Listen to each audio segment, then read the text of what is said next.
For the Hicks, things are about to get rougher. The gym is crawling with chest puffers. But there ain't no good reason because it's Bush Party season, and Wayne will show them who's tougher. It's Thirsty Thursday, and that means we are once again hanging out at the produce stand. Podcast paying tribute to the great Canadian show Letterkenny.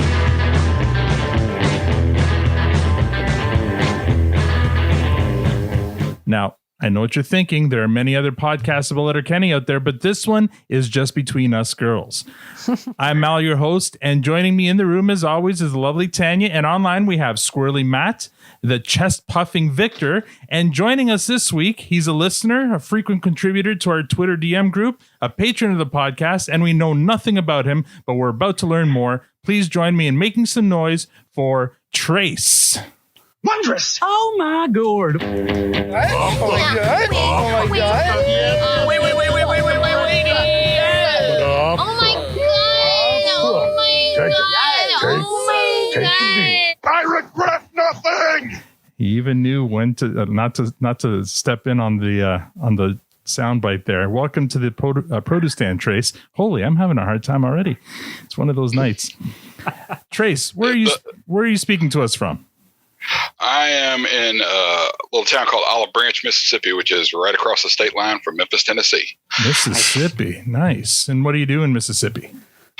I sell automotive parts for those who drive truck. Very nice, very nice.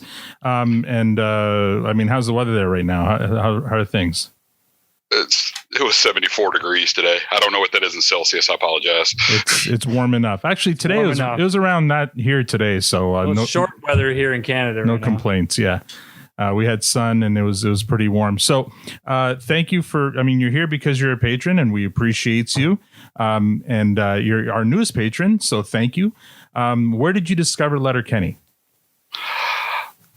It's kind of embarrassing, but since I was little, I've had a deep fascination with Canada and Canadians. That's so There's weird. Nothing embarrassing about There's that. nothing embarrassing. It's just weird that you're saying that because we're finding more and more Americans like that. So how did that happen? When I was about 6 or 7, I found SCTV, and I was like, "These people are hilarious," and I love the way they talk. And I fell in love with Canadian comedy at that point. Wow. And between the folks on SNL and Kids in the Hall, I always had a thing for that. Mm-hmm. And they almost lost me. And Al, you'll appreciate this. Mm-hmm. They almost lost me on Trailer Park Boys. I could not get behind that show. Not at all. Back in October, I got COVID, and I was stuck in the house for 10 days. And I came across Letterkenny, and I was like, "This is the most brilliant thing I've ever seen." That's amazing. So you're pretty recent then. October, that wasn't that long ago. Right, not too long ago at all. Yeah, and you binged through the whole thing. Oh yeah, jumped in both feet. Mm-hmm. And then you couldn't get enough of it, so you started looking for other Letterkenny content. Is that how you found us? Yeah. Well, I was like, "Hey, I bet there's a podcast about that." So I go searching for the podcast, and when I go to a Mexican restaurant, I like to see Mexican folks working there. And I was like, so I go, "Hey, this podcast has Canadians." Well done. I appreciate the analogy. That's awesome. Yes. I mean, we, as much as we love our buddies over on How Are You Now, we appreciate that you want some authentic points of view for this show. Exactly. The Canadian breakdown. Yeah. Very nice. How are you now? All right. Today's lineup is going to be Victor, Matt, Tanya, Al, and Trace. Victor, how's your week? Week's been just pretty crazy. It's my final week before my new gig next week, and today was the big finale where my team kind of surprised me with a bit of an event, and they gave me some presents and had some words and all that kind of stuff. So it was in a video, as you're familiar with those videos, Al, the goodbye, thank you videos. So it was just a really nice day, and but I'm a little distracted because, just in the pre-show, I realized that every single quadrant of this podcast owns a Washburn guitar. So that's what I'm thinking about now. So that's right. Yeah.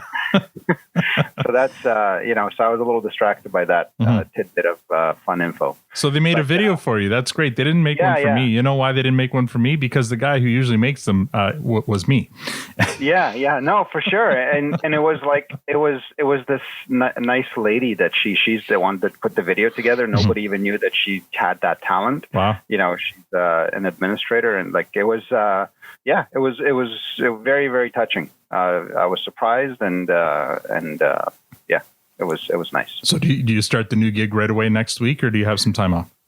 No, I'm diving head first, or whatever they say, on Monday morning. No. But what I found out is that we're getting 6 additional days off this year through this. So each long weekend, they're giving us an extra day. Oh, nice. To make a 4-day weekend.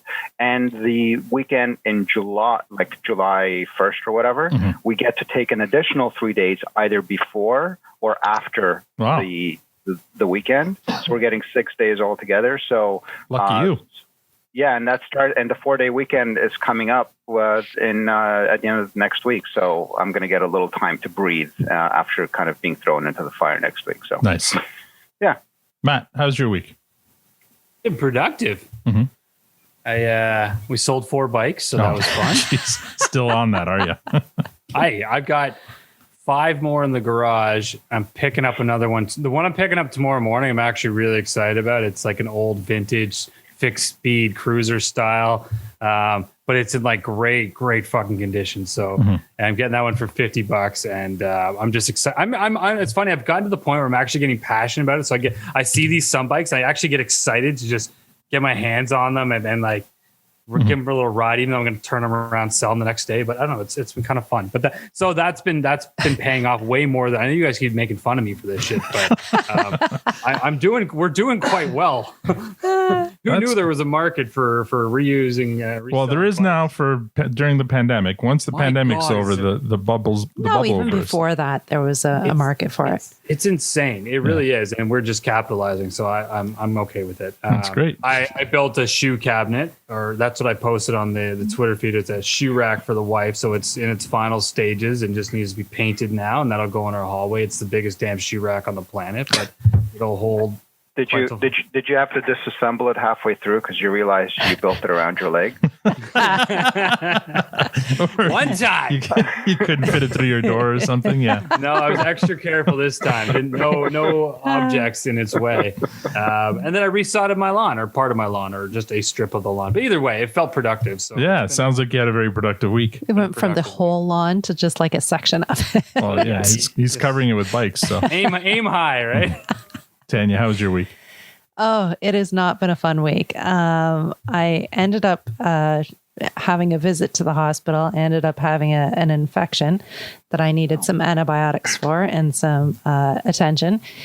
And then my work did layoffs like the next day. So it's been a pretty shitty week. And I don't swear much, but it's just been a shitty week. But feeling better. So hopefully looking forward to this for some laughs and having some fun.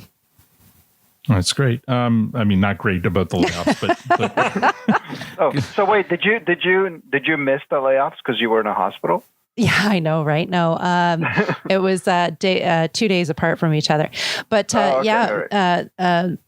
business is having a hard time still getting over all of this and having a difficult time. And so, Victor, I like how your company sets up the vacation. So I'm just going to send you over what I can do, and hopefully that fits somewhere. Expect Tanya's resume soon. Sounds like a plan. We are looking for to fill a position right now. Tanya always says she wants to do what I do. So there you go, Victor. Maybe you can train her. All right. I'm very trainable. I just not so much with the internet. Well, there's a problem there. Yeah, there might be an issue since we're all a little bit of a virtually. problem. It's kind of a big deal in the world these days. Yeah. So my week is pretty uneventful. I mean, second week in the new gig, just still meeting all the new team members and getting the lay of the land. And I can't think of anything else exciting that happened this week other than, I mean, we celebrated Mother's Day on the weekend and that happened. Met up with my parents and Tanya's parents and Me and the kids made pancake breakfast for mom here, and that was it. Pretty uneventful week. Just kind of, getting through to it. Oh, we got new bikes. Oh, yeah, we did get new bikes. So Matt, I know a guy. well, I do know a guy. He's my dad. So my dad does exactly what you do. He buys them up used, and then he fixes them up and he sells them. Except he's the flipper. Eh? We've actually had I've crossed paths with a couple flippers. You can tell. We had one guy show up one night and buy a road bike off me, and he tried to haggle the shit out of us. We didn't budge. Took it. He's like, "Oh, this is for me." And then the next day, I had a different bike. Same dude showed up again. He's like, "Oh, this one's for a friend." I'm like, dude, just you're clearly flipping bikes too. What's his name, Mr. Well, which told me I'm like, clearly I'm undervaluing the bikes I'm selling because you're buying them, which means you think you can make more profit. Well, our bikes were free because my dad fixed up a couple. He said, "Do you guys need bikes?" It's like, "Yes, we need bikes." So he brought us over a couple of mine's a new-ish bikes, and so we got new bikes this week. So I'm gonna have to send you a pic. That's exciting. It is a beautiful bike. Trace, how's your week? Mine was pretty uneventful. About the most exciting thing in Memphis, there's the bridge that crosses the Mississippi River. Turns out it had a big crack in it. Oh, dear. And they've had to shut down the major thoroughfare across the river. Oh, shit. And that might be down for a few months. So that's the excitement in our town today. Oh, my. Now, so now that bridge is out, where's the next closest bridge to cross the river? Is it pretty far away, or? We actually have two bridges, but the one that broke was the 6-lane bridge. Oh, this other one's 4 lanes, and you got to go about 100 miles in either direction to Jesus. Oh my find the next bridge over. Wow. Is there a ferry? Is there a ferry? Yeah, there's got to be a ferry, right? Oh no, we hadn't had ferries in about 40 years. No, isn't there a paddle boat that goes up and down the Mississippi? I smell a new business opportunity. I see an opportunity here. Maybe. Do they have paddle boat bikes? The Mississippi's pretty long. I went all through the States a few years ago. We went to Nashville for a couple nights and went all the way down to New Orleans and so right on the Mississippi there. So it's a long fucking river, man. And there was an old ferry boat there though. Oh yeah. They're mostly tourist attractions. That's more so than a usable boat. Very nice. Well, I don't know about you guys, but I could use a coffee tonight. Tanya, would you like a coffee? Yes. Victor, would you like a coffee? I could have a coffee. Matt, would you like a coffee? I'm surprised we're not having coffee right now. Great, because as you know, Diabolical coffee is now being served at the produce stand. It is devilishly good coffee and diabolically awesome swag. There's a roast for all tastes and even some you didn't know you wanted. You can order whole bean, coarse, and standard grind and espresso, or if you're like Tanya and me, there's a K-cup option for single cup brewers. I know that that's not environmentally friendly, but we make them as they are ordered. And for the duration of season 6 of our podcast, you can use the promo code ProduceStand for 10% off anything in the store. That's 10% off all coffee and merch. So thank you, Diabolical Coffee, for your support this season. Trace, are you a coffee drinker? I apologize. I am not. You're not. It's okay. I'm not a coffee. It's all good. I mean, it's not for everybody. And speaking of support, we have 52 new Twitter followers. I'm just going to read half of these because I want to get things rolling here. So welcome to Nordy by Nature from Salem, Oregon. Brohawk97, Molly, these now, what's this? Oh, The Snowing Fox, Nicola Wokich from Del West, Randy Heller from Fargo, Steve Johnson from Ontario, Bo, Ian Fallon from Chicago, Eric, Ursula O'Hara, J.S., Molly, Thomas Murphy from East Petersburg, Pennsylvania, Anthony from Memphis, P1 Thunder from South Carolina, Groundskeeper Noah, Chris Allen, Local Caveman, Bo Darville from New Jersey, Jarrett Murray from New York, Blaine Conley, Kimberly Goebel from Northwest Lower Michigan, Yak Yak Yak from Central Florida, and Jacob Miller, former legend from People's Republic of Illinois. Thank you all for following and for hopefully listening. Well, don't bore us. Get to the chorus. Last week, we recapped and reviewed the first episode of season 6. What could be so urgent? That episode received a clearance rating from Tanya, Chad, and myself, and a compost from Matt and Victor, the two new besties. No fresh ratings were given. According to our scientific Twitter poll, 53.8% gave it a fresh, 38.5% gave it a clearance, and 7.7% gave it a compost. So, it wasn't as overwhelmingly fresh from Twitter either. This week, we recap and review the second episode of season 6, Bush Party. Victor, have you done your homework? I have. Matt, have you done your homework? With lots of time to spare this time, too. Oh, wow. Tanya, have you done your homework? Twice. Yes, we watched it twice in a row. And Trace, have you done your homework? 5 times. Wow. So there's dedication. He is Have to one up us, eh? He's ready for this. All right, so we start with a cold open. It's at the farm. The Hicks are discussing an incident where Wayne thought his dog, Gus, had a stroke. So what'd you do? I said, oh, fuck, this is it. That's what you did. I said, oh, fuck, you're getting on the needle. Better get one ready for me, too. He's okay, good buddy. Oh, fuck, you're digging a hole. Better dig a big one. I'm getting in there with him. But it's all been sorted. Well, it's all sorted, but I said, oh, fuck, Derry. Yeah, we ought to leave this world behind. That's what I said. You knew that he was on bladder meds for the last 3 weeks. Fucking geezer. And that he'd be passing the bladder stones sometime around now, and to expect some odd behavior. You still go worst case scenario? I said, oh, fuck, this is it. And what was the verdict? Passing bladder stones. Exactly. Just passing some bladder stones. They're fucking echoing here, Katie. Katie thinks Gus faked the stroke so he could go to the vet and get a thermometer up the bum.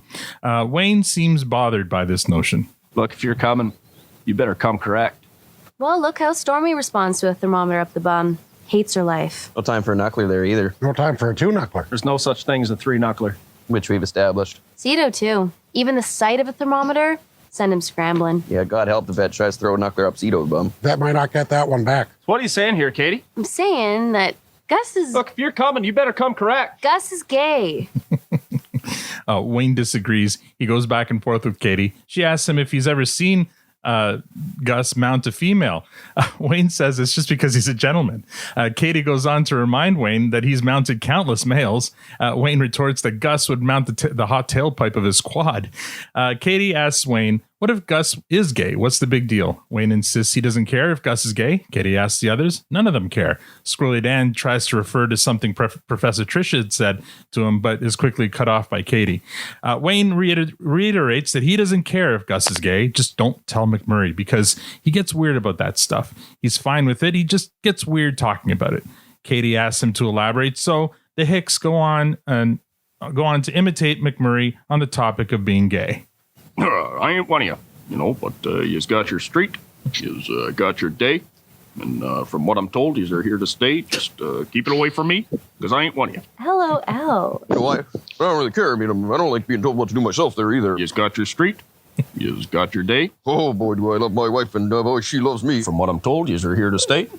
Not anywhere near me. I ain't one of you, but, you can think I'm cute, but, you're a good enough guy, but, I see we both like tight T-shirts, but we can have a beer, but nothing else, because I ain't one of you. Talking about, maybe you ever been down to Puco? But you never been down Coon? Ever been down to that Dominican? Never been down Caicos? Gotta go down to Caicos. You ever done to Caicos? Plenty of yous in the Florida Keys. Florida Keys, Florida's for me. Plenty of yous down Key West. Gotta love the Key West. Key West is the best. Plenty of yous down Miami. Yo, what? Jimmy, don't Bobby. I've been down to Miami.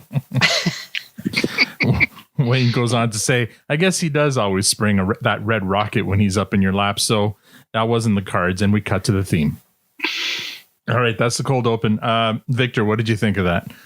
It was funny. It was hilarious. It was, you know what? It's like they went just a little longer than they needed to. Like at the end when they went they went off script almost. Like, okay, now let's just start improvising and saying goofy things. Right. Because it had nothing to do with the whole conversation what it started with.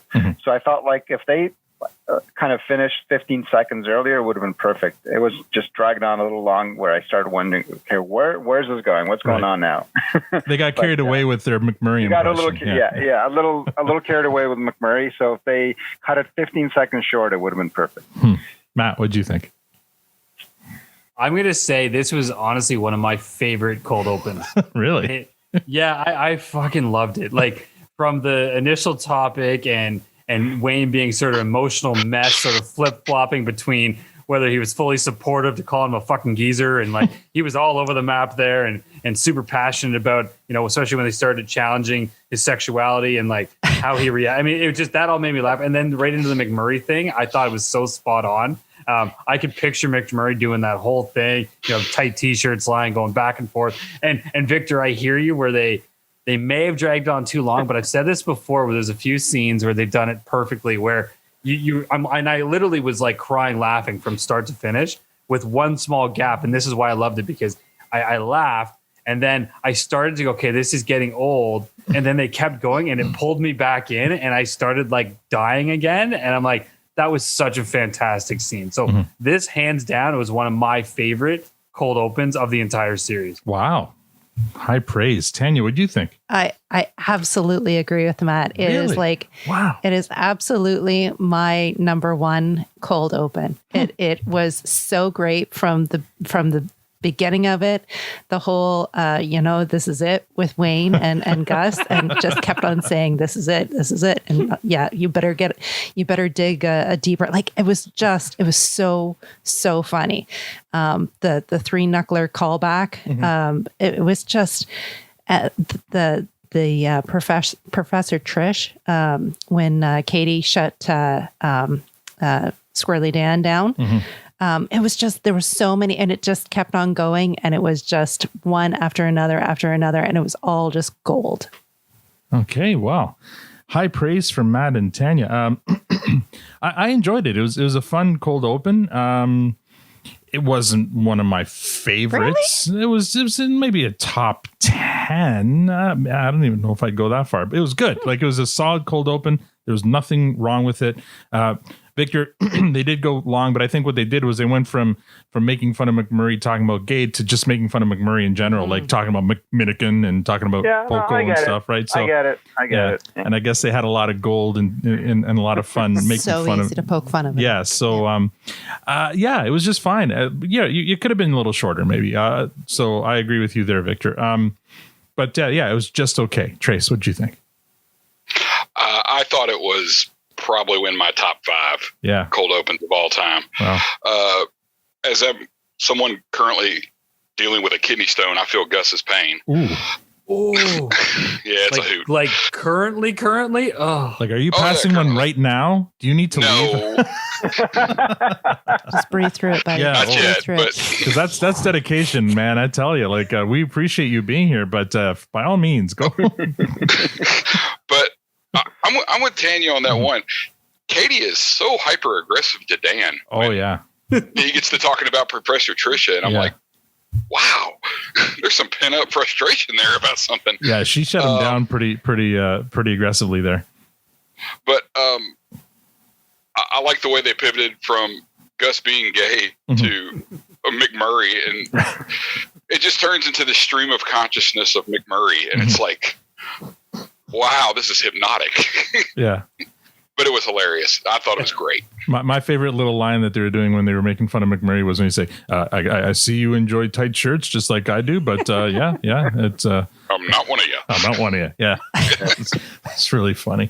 All right. Moving on to scene 1. Outside the gym, Wayne and Derry are dropping Marie, Fred, and Nick off at the gym. Riley and Jonesy come out. They ask Wayne and Derry if they're sure they want their snipers cruising the gym unattended. It's a chest puffer convention in there. Dudes walking around with watermelons under each arm. Derry isn't worried, and Wayne says there's no reason not to trust her until she gives you one. Riley and Jonesy are impressed with the Hicks' mature approach to their relationships. Derry asks Riley and Jonesy if they're going to the bush party tonight. They are, and they ask the Hicks if they're going. The Hicks are hosting it, so perhaps. Riley and Jonesy inform Wayne and Derry of their bet with Ron and Dax about who can get the most takedowns. Wayne sarcastically praises them for their maturity about relationships. Riley and Jonesy inform the Hicks of a chest puffer in the gym who's claiming to be the toughest guy in Letterkenny. This causes Wayne to clinch. Who's the toughest guy in Letterkenny? Here we go now. Just giving you a heads up. More to that. Suckers are fair game at a bush party. Yeah, like if you see a dude giving you the stink eye, best just walk over there and sucker him. Yeah, because likely he's thinking about suckering you. I don't want to get suckered. No, we know the rules at a bush party, boys. It's all about the W's at a bush party, boys. They don't ask how, they ask how many at a bush party. Joint Boy and Tyson come out of the gym and also let Wayne know about the chest puffer and his claim to being the toughest in Letterkenny. They all agree to watch each other at the bush party to make sure no one gets sucker punched. The Hicks leave Riley and Jonesy. The Hicks leave, and then Riley and Jonesy make fun of a chest puffer as he enters the gym. They congratulate each other on their expert chirping, but are then interrupted by Shorzy, who gives them a taste of their own medicine, only Shorzy style. Fuck, you could cut the sexual tension over there with a knife. Give your balls a tug, tit fuck. Fuck you, Shorzy. Put a shirt on. Fuck you, Riley. Go scoop it off your mom's bedroom floor for me. She gives my nipples butterfly kisses. Fuck you, Shorzy. Fuck you, Jonesy. Your mom shot cum straight across the room and killed my Siamese fighting fish. Threw off the pH levels in my aquarium, you piece of shit. Oh, man. It goes on and on and on. I had to cut that one a little short. We've lost Matt. I hope he comes back. His internet was suspect. His darn magnets. Yeah. We'll continue without him for now. Scene 2, Gay and Rold are in a kitchen. They're adding green dye to small vials of GHB. That's it, Roldy. Just enough to turn it green. I never thought I'd be able to put a wholesome spin on drug dealing, but here we are. GHB is the best party drug when used properly. What's it like? It's like the chattiness of good blow with a euphoric high of good M. No way. And half the come down. No way. And you keep your appetite. Gee, kind of just flail. Holy. But when used improperly, it's the date rape drug. Yeah. That's why we put green dye in it.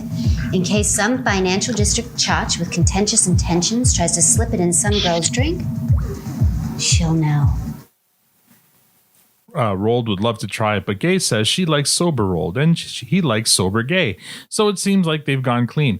Suddenly, from another room, we hear Stuart calling out to Gay. Gay says she likes sober Stuart.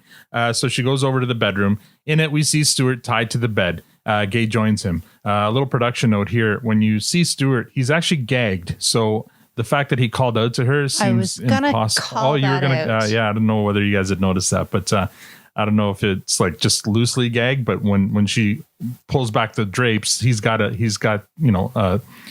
muzzled. So I'm not sure how he called out to her. It's muzzled. Yeah.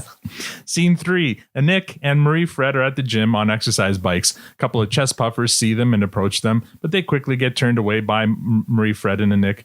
And they accuse them of crop dusting the place. Cut to Wayne and Derry in the barn. They continue their between us girls conversation from the previous episode. Cut back to the French girls who are having the same conversation. The scene cuts back and forth between the two chats. I'm a little bit concerned about my electrolytes. Feels like they're a little bit depleted. You got to stay hydrated. Back to Anik and Marie Fred, who marvel at Wayne and Derry's remarkable battery life. There's no quit there. Anik admits that sometimes she isn't even in the mood, but she just suggests it to see if he can go again, and he does every time. Then we go back to the boys. Look, if you're peeing clear, you're not hydrated. Just got to approach this thing like a marathon runner. Throwing so much hip in this sort of weather is a great way to get heat stroke. You ever had heat stroke? No. You don't want it. Back to the girls who are talking about how Wayne and Derry are laborers. Essentially, they know hard work. If there's work to do, they just do it. No questions asked. Do what you love, and you'll never work a day in your life. And Nick wonders if the boys talk about the same stuff as them. Marie Fred doesn't think they go into much detail. They just talk about whether or not they got laid. I don't mean to bring this up to your back door like this or anything. No. If a friend asks for help, you help him. I'm not complaining. I know you better than that. So this is just between us girls. Évidemment. Just between us girls. Girl talk. Girl talk.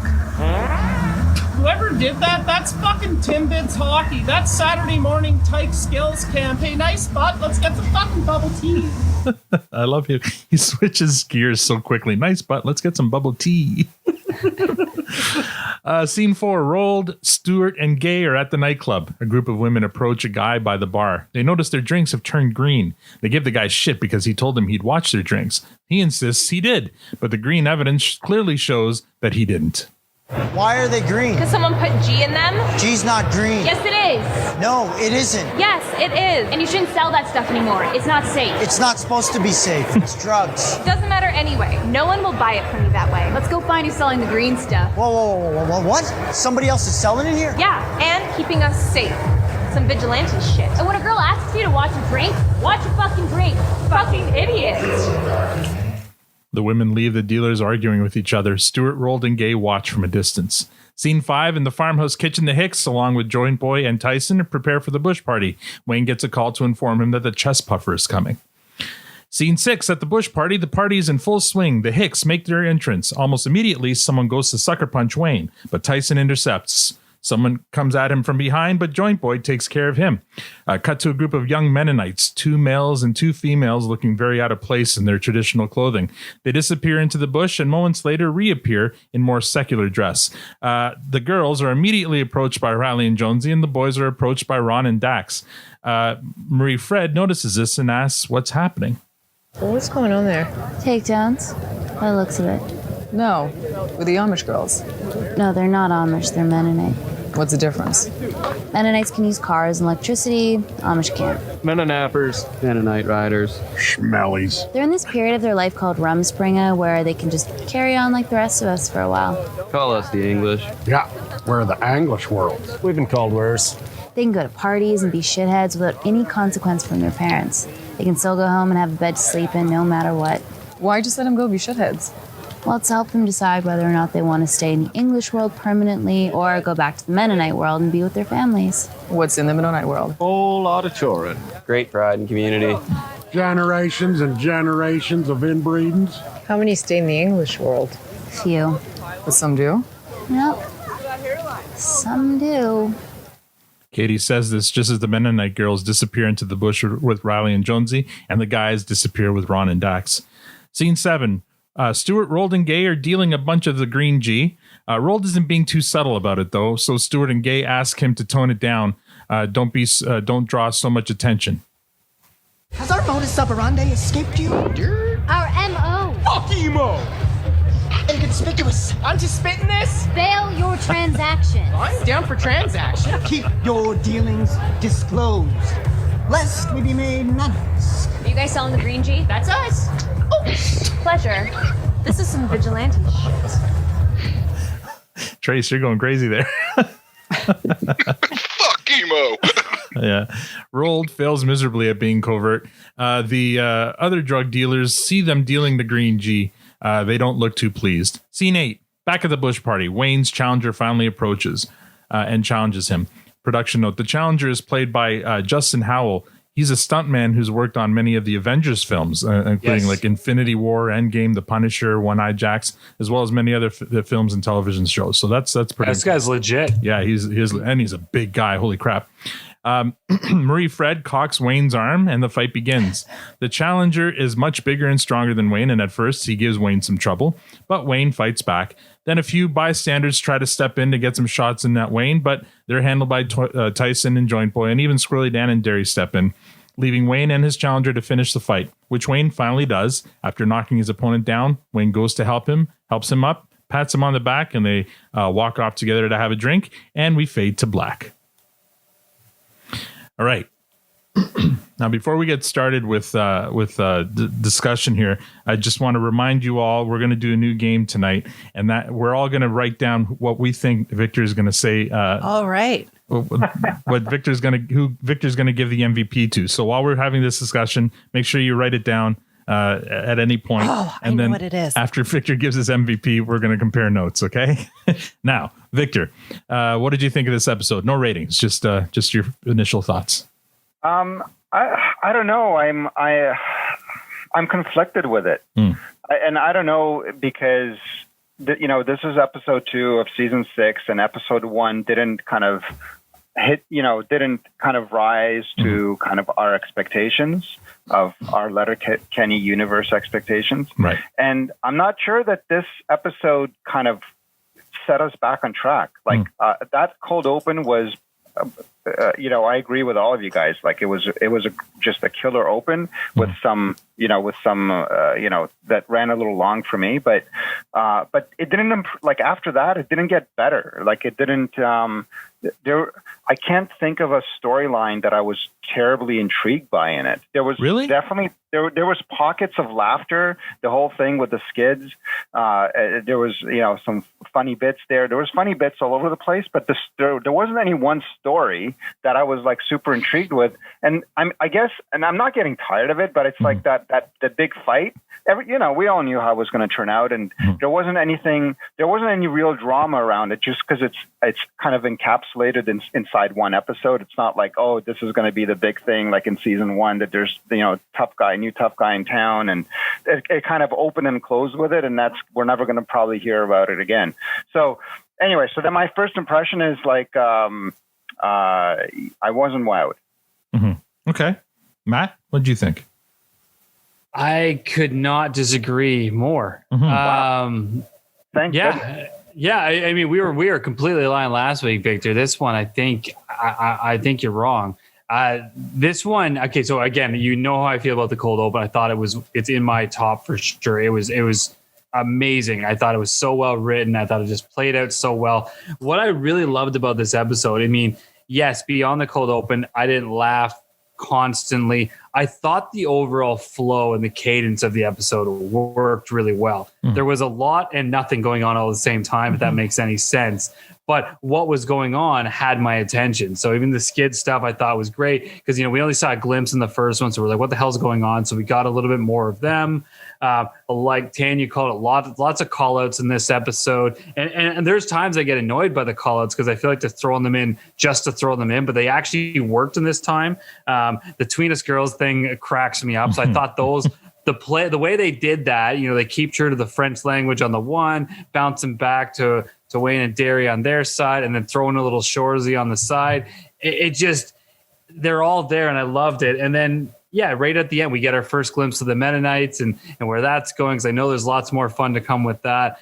I just felt it was a very well-rounded episode from start to finish, and I thoroughly enjoyed it. Okay, Tanya. Yeah, I agree with Matt again. It was a great episode. I really feel that this one did a lot better showing the relationship between Wayne and Marie Fred.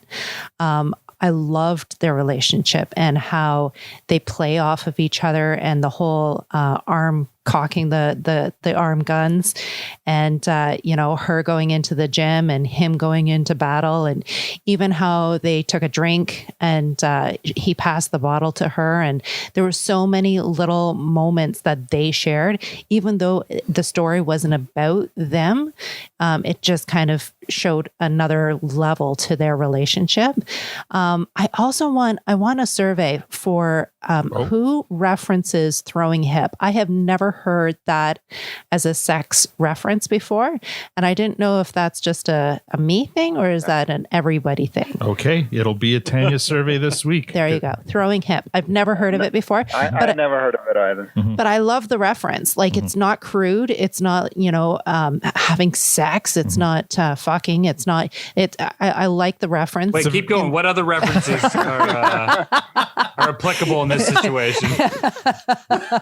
I love the reference. It's a very farm boy kind of thing, like the throwing hay, but in this case, throwing hip. Yeah, it's very kind of. But it feels like a Wayne reference. Like it's not crude. It's very it's a safe way and a playful way of talking about it, but not talking about it. It's Trace, kind of had you ever heard of throwing hip before? No, I thought that was y'all's thing. Yes. Never heard of it. Might be a Listle thing. It's not like, I get what they're saying. It's definitely better than what was that other one? Spitting. I've never heard of spitting as being a throwing up. But anyways, love them, Marie Fred. I love the build up to the fight. I love it was a great episode. Great episode.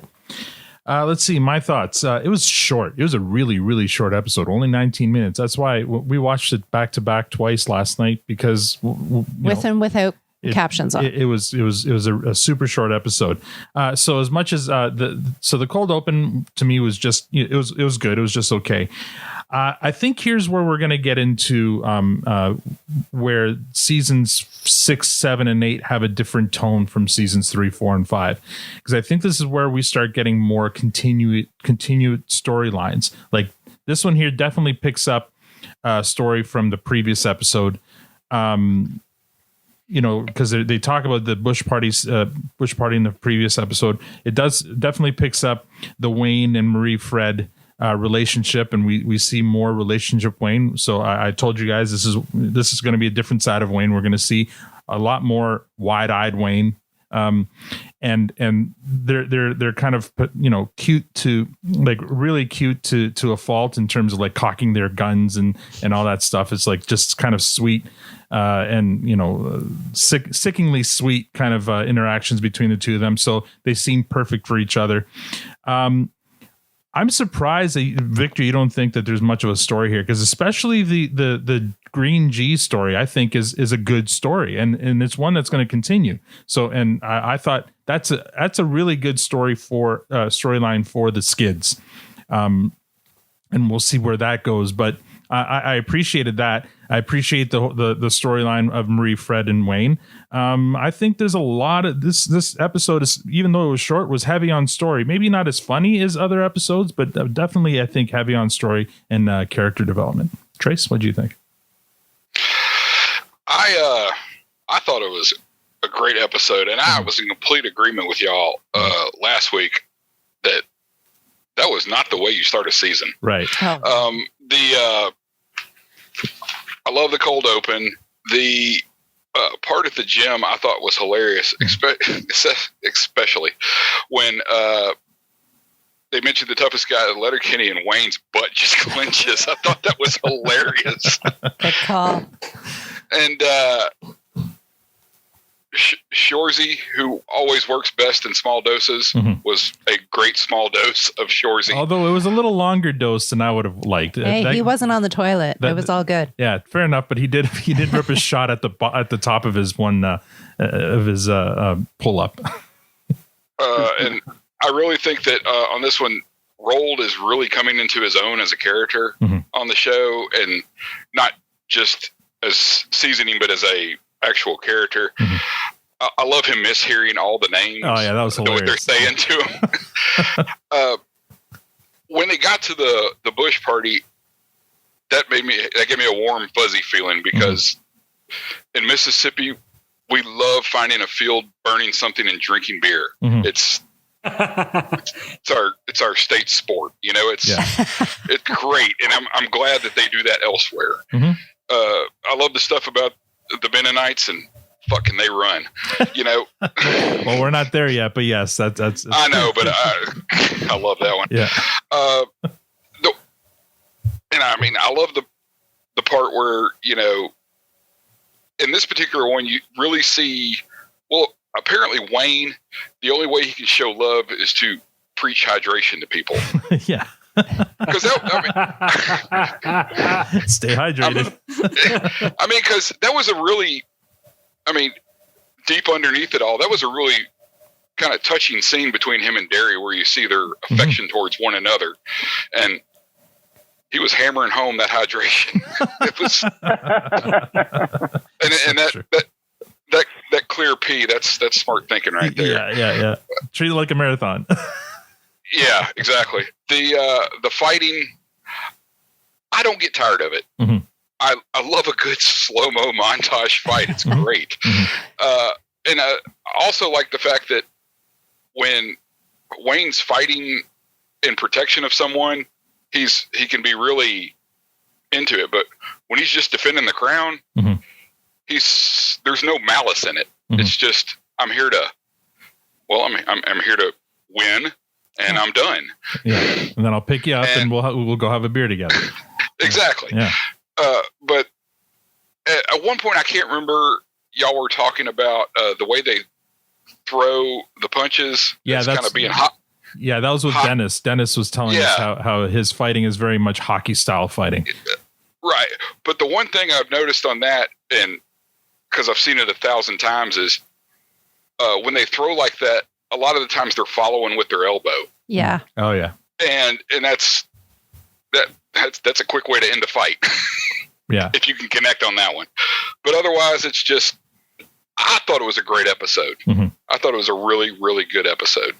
Okay. It made up for the first one. Yeah. Yeah. For sure. I agree. So let's go to ratings now. Victor, what do you give this one? Yeah, I'm on my own on this one, but that's all right. So for me, it's a clearance, just because, again, like I feel like there's more to give. I feel like there's more to give this season, and so if I give this a fresh, I feel like I'm, that's not the right place to set the bar. So I'm hoping for more and for more. And by the way, like I didn't think that there wasn't enough story there. For me, there wasn't a story that I was intrigued with. Like oh, okay, so this is what season 6 is going to be about. That's what they're going. Yeah, the whole thing with the skids. For me, that's almost like a secondary story. And for me, there wasn't like a primary story. Like this episode was all about the climax of the fight.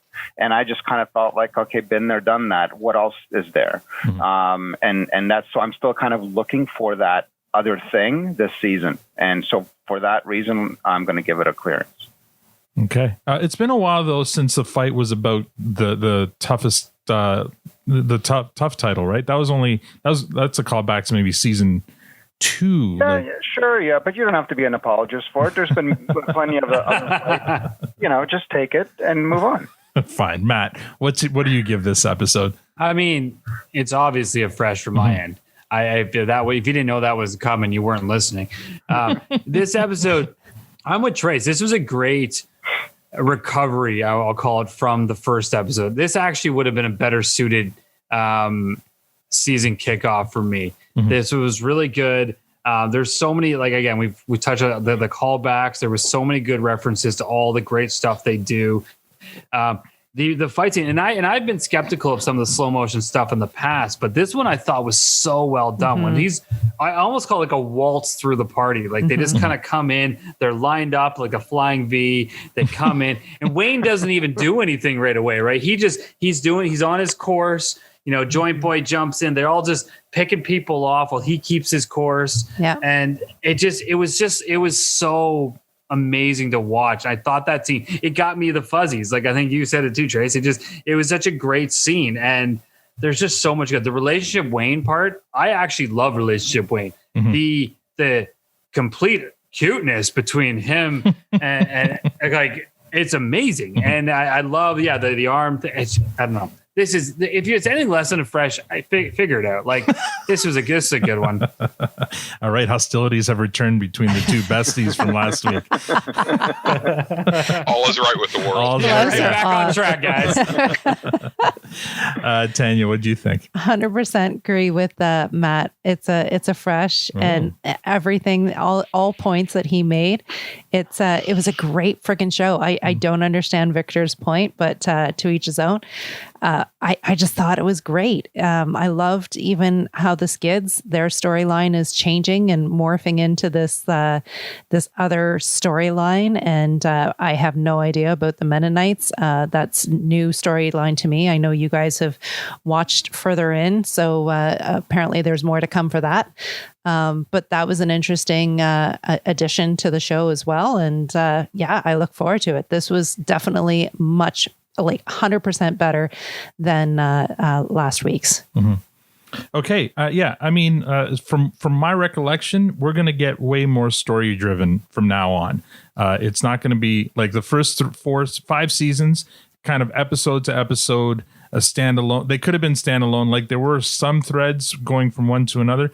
But now I feel, if I remember correctly, this season's going to be kind of all these kind of storylines. So Marie, Fred, and Wayne, the Skids with the dealing the Green G. We are going to learn more about the Mennonites, and so it's a bit of a different tone. I was going to go with a clearance, except the Skids. storyline brought it up to a fresh for me, because I do like that storyline. That's some vigilante shit there, and I appreciate it, because I think it's for the first time they're given a legitimate story to tell, not just some of the craziness that they've done in the past. So it's kind of like a low fresh for me, but it's still a fresh. Victor, no mailboxes. No mailboxes were ruined in the show. Or guitars, yeah. Or guitars. Like, that's a fresh right there. No, that's true. And again, the skids were not the reason for my kind of this lacklusterness. They were the highlight for me. We tried. Trace, what rating do you give this? I'm going to give this one a fresh all the way. And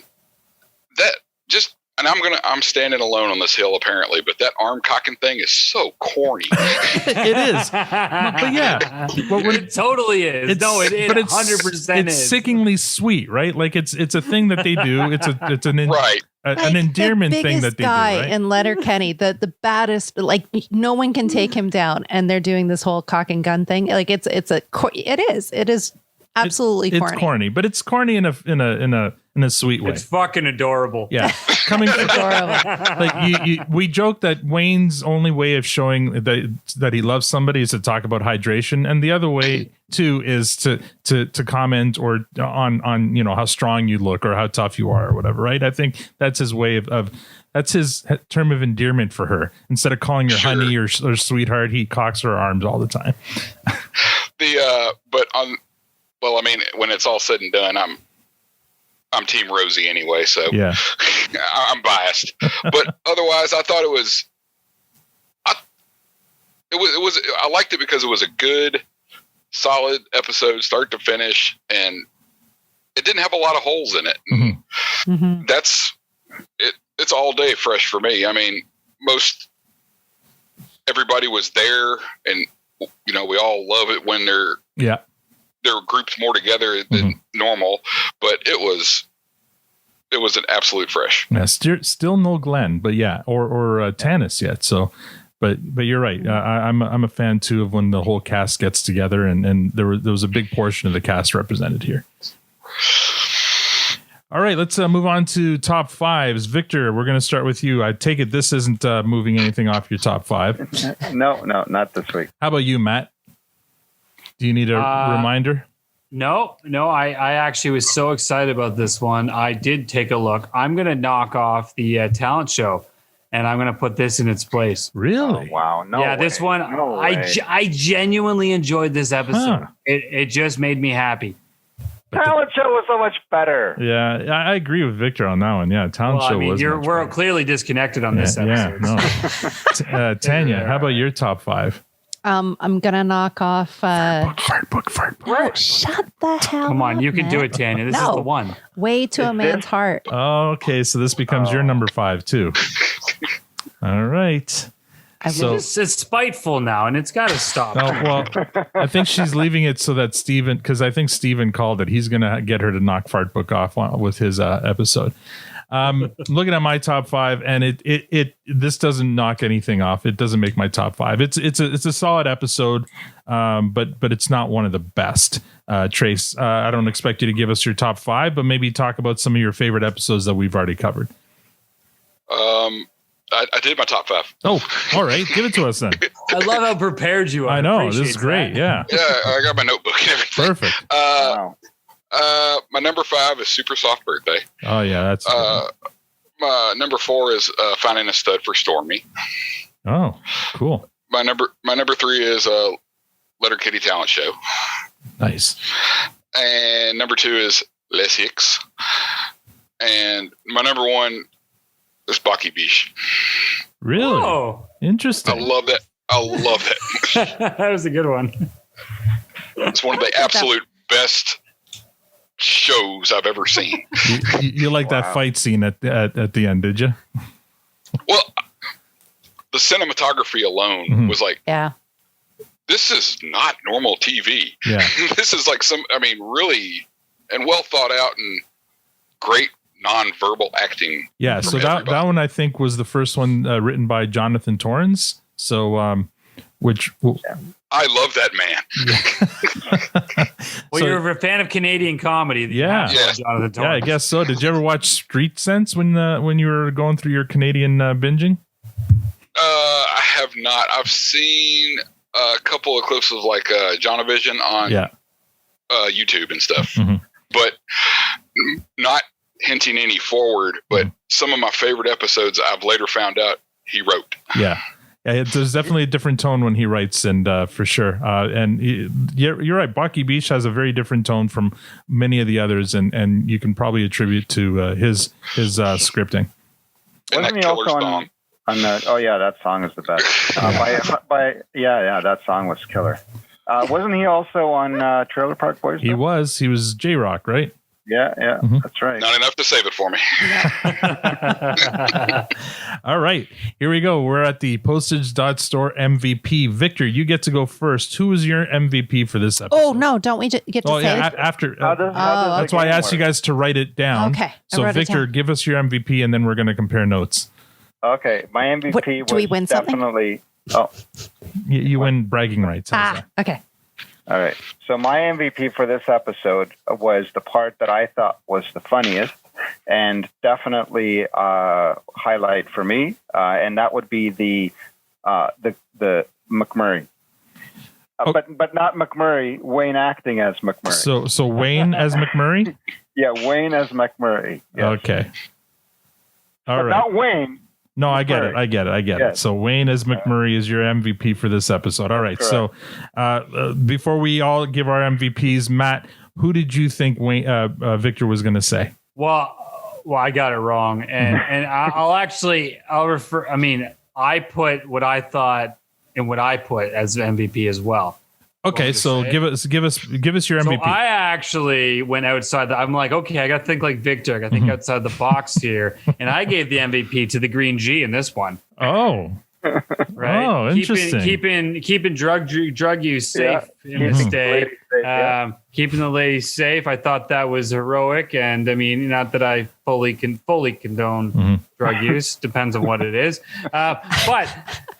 The Green G I thought was very forward thinking, and I'm like, oh, maybe Victor's thinking a little heroic today. Apparently I was wrong, but that's who my MVP was in this one. The Green G. Vigilante shit. Yeah, it's vigilante shit. He's damn right. It's smart, and I really liked that. And one of my favorite lines comes from the exchange of from the Snipes between the Snipes and the drug dealer when they said that's not safe. He's like, they're drugs. They're not safe. They're not supposed to be safe. Yeah, they're not supposed to be safe. So definitely a fun part there. Tanya. Okay, first Tanya, who did you think Victor's MVP was? Was that who you thought Victor, or is that yours? That's his. Well, it was both. Both. Yeah. Oh, okay. I really thought I had this. I was trying to think like Victor, and I said the guitar at the beginning of the pre-show. I thought you would have gotten so excited. Whoa. The Washburn? All right. Yeah. That would have earned the Washburn Guitar Company. Yeah. I really thought it was going to be the pre-show that you went way outside the box. Yeah. Right? Because, well, if he's like, Victor's done like songs and stuff, and I thought, okay, he hated this episode, so it's got to be the guitar from the pre-show.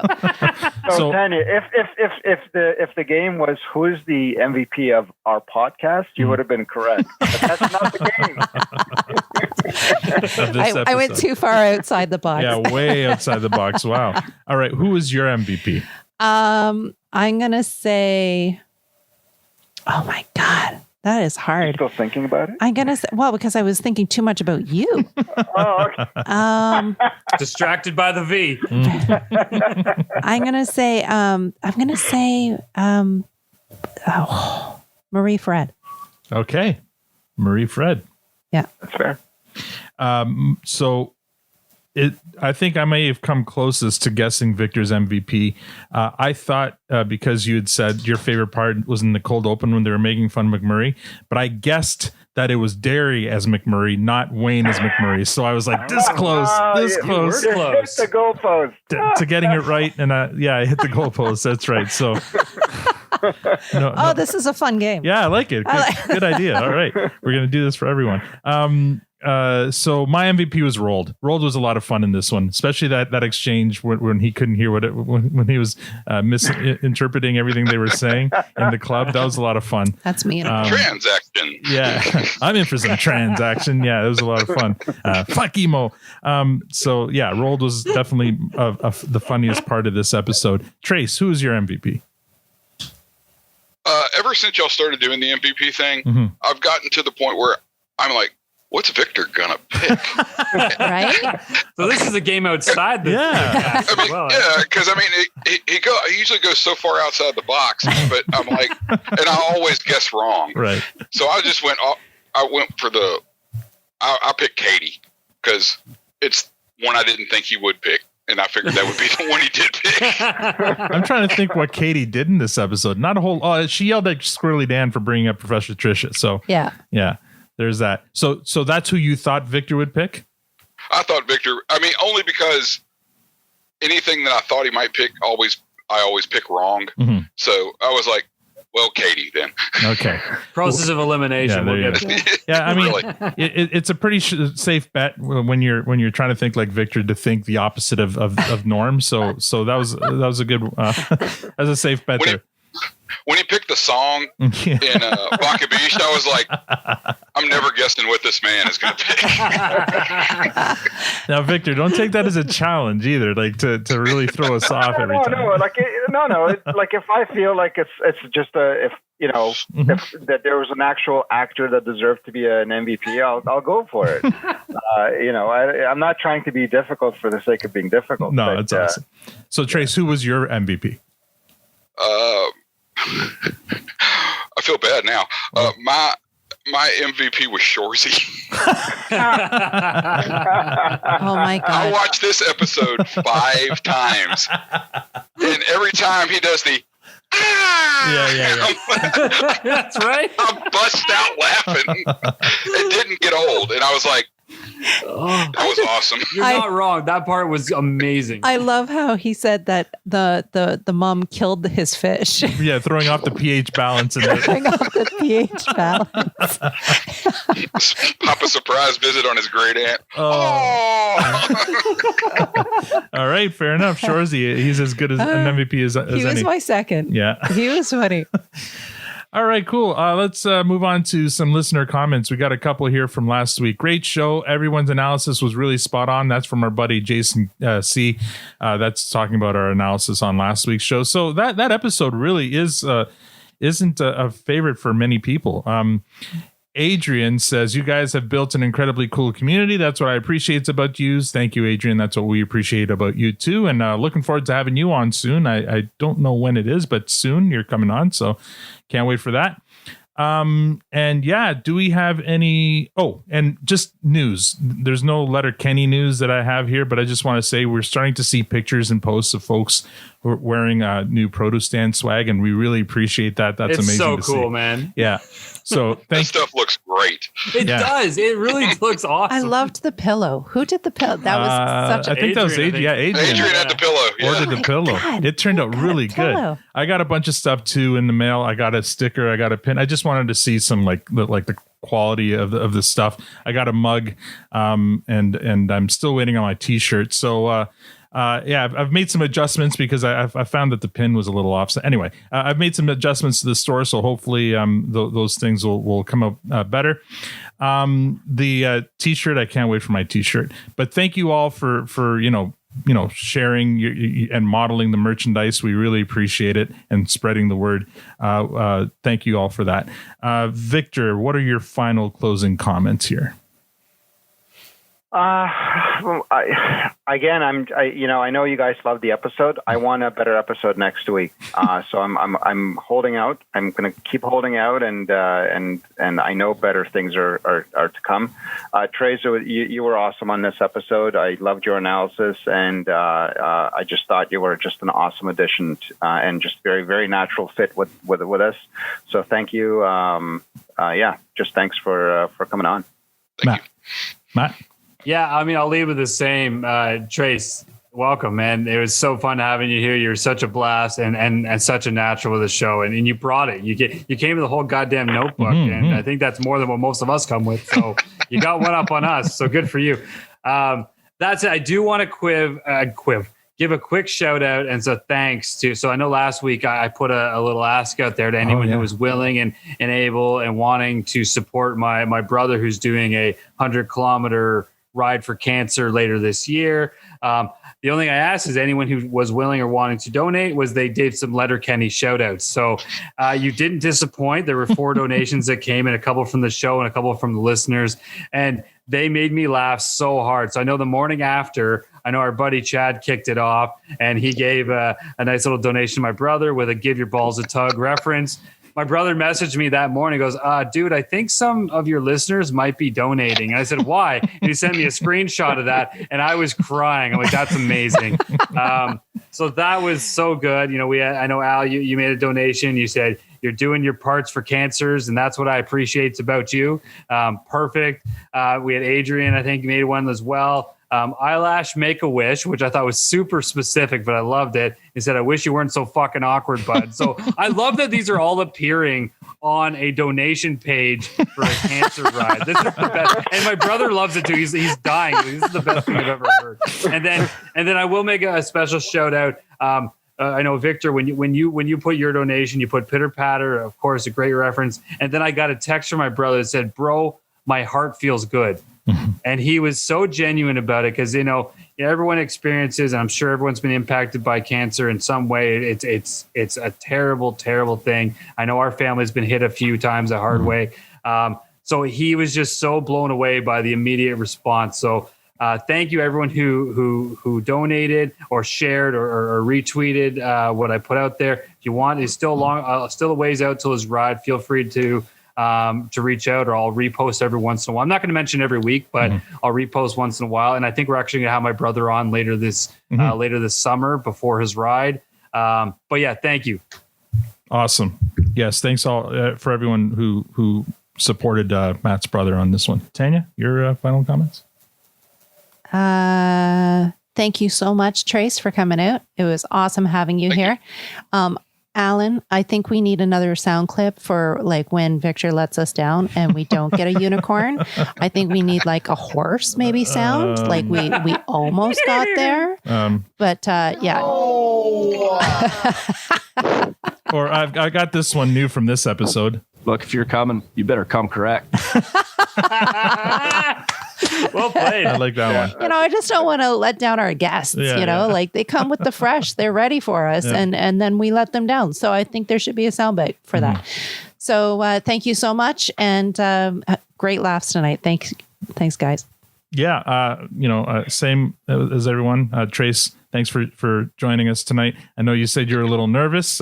Hopefully it wasn't too painful for you. I appreciate the Wu-Tang is forever sign hanging behind you there. That's awesome. We appreciate that you are a member of the Washburn Guitar Owners Club. As it turns out, all four of us are, not Tanya. I guess by association. Yours is mine. Yeah, right? She's an owner by association.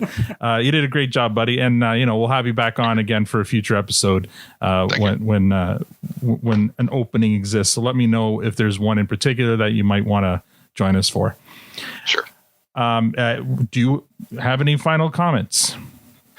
I just want to thank you guys for having me. This has been a blast, and I really didn't have any need to be nervous. I love Letterkenny, and by association, I've really fallen in love with y'all's podcast. Oh. It's so interesting, and by virtue of that, I found y'all's DM group, which is kind of is something. That's one way to describe it. It never fails to be entertaining, and y'all built a community around a community, and it's wonderful. And I just want to thank y'all for what y'all do. Awesome. And again, thanks again for your support. You put your money where your mouth was, and we appreciate that. And looking forward to it. So I'm going to play us off now with a song from this episode. This one was played during the Bush Party. It's called Khalees by El Guincho. Let's spool this sucker up. Let it marinate for a bit. This is the song that was being played while the Hicks made their entrance. Great entrance.